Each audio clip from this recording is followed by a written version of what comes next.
मैं गरिमा अग्रवाल आप सभी का वंदन करती हूँ, अभिनंदन करती हूँ।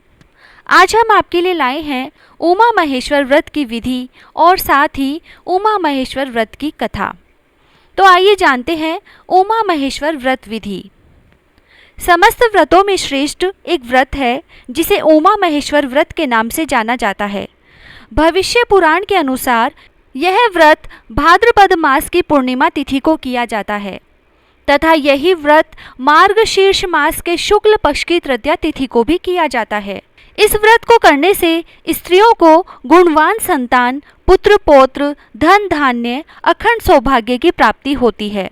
इस व्रत को वैदिक काल में दमयंती, तारा, अनुसुया आदि सभी ने किया था। इस व्रत को रखने वाले स्त्री व पुरुष को प्रातःकाल जल्दी उठकर स्नान आदि से निवृत्त होकर नए वस्त्र धारण करना चाहिए। इसके बाद सूर्य भगवान को पानी चढ़ाकर पीपल व तुलसी के पेड़ में पानी चढ़ाएं। फिर अपने घर या मंदिर जाकर भगवान शंकर व माता पार्वती को स्नान कराएं तथा उन्हें वस्त्र पहनाएं। जिसके बाद भगवान की प्रतिमा को बिल्व पत्र, फल फूल आदि चढ़ाकर पूरे विधि विधान से पूजा करें। इस व्रत वाले दिन एक समय भोजन किया जाता है तथा रात्रि में सत्संग मंत्रोच्चारण के साथ जागरण करना चाहिए। दूसरे दिन स्नान आदि करके किसी ब्राह्मण को भोजन कराएं। भोजन कराने के बाद यथाशक्ति दक्षिणा दें। इस तरह इस व्रत को श्रद्धा और विश्वास के साथ पूरा करें। साथ ही पूजा के बाद इस व्रत की कथा को पढ़ें या सुने। तो आइए सुनते हैं उमा महेश्वर व्रत की कथा। मत्स्य पुराण में उमा महेश्वर व्रत का उल्लेख किया गया है। मत्स्य पुराण में उल्लिखित कथा के अनुसार एक बार कैलाश पर्वत से भगवान शंकर के दर्शन करके लौटते समय मार्ग में महर्षि दुर्वासा की भेंट भगवान विष्णु से हुई।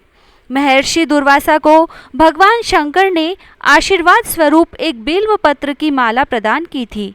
जब महर्षि दुर्वासा की भेंट भगवान विष्णु से हुई तो उन्होंने वो माला विष्णु जी को दे दी। भगवान विष्णु ने महर्षि दुर्वासा से मिली उस माला को स्वयं अपने गले में धारण न करके गरुड़ जी के गले में पहना दिया। यह देखकर महर्षि दुर्वासा को क्रोध आ गया और उन्होंने क्रोध में आकर भगवान विष्णु से कहा कि तुमने मेरे आराध्य भगवान शंकर का अपमान किया है। उनके द्वारा दी गई माला मैंने तुम्हें उपहार स्वरूप दी और तुमने वो माला स्वयं धारण न करके अपने गरुड़ को पहना दी। यह मेरा और मेरे भगवान शंकर का घोर अपमान है। इसीलिए मैं तुम्हें श्राप देता हूँ कि तुम्हारा सारा वैभव नष्ट हो जाएगा। तुम श्रीहीन हो जाओगे। लक्ष्मी तुम्हारे पास से चली जाएगी। क्षीर सागर भी तुमसे छिन जाएगा और तुम्हारा शेष नाग भी तुम्हारी मदद नहीं कर पाएगा। महर्षि दुर्वासा से ऐसा श्राप सुनकर भगवान विष्णु ने उस श्राप को स्वीकार किया। फिर बड़े शांत स्वर में उन्होंने महर्षि दुर्वासा से उस श्राप के निवारण का उपाय पूछा। तब महर्षि दुर्वासा ने भगवान विष्णु को उमा महेश्वर व्रत करने का परामर्श दिया। महर्षि दुर्वासा ने कहा कि उमा महेश्वर व्रत के करने से मेरे श्राप के कारण तुम जो भी खोओगे वो सब तुम्हें पुनः प्राप्त हो जाएगा। तब भगवान विष्णु जी ने भाद्रपद माह की पूर्णिमा पर उमा महेश्वर व्रत का अनुष्ठान किया।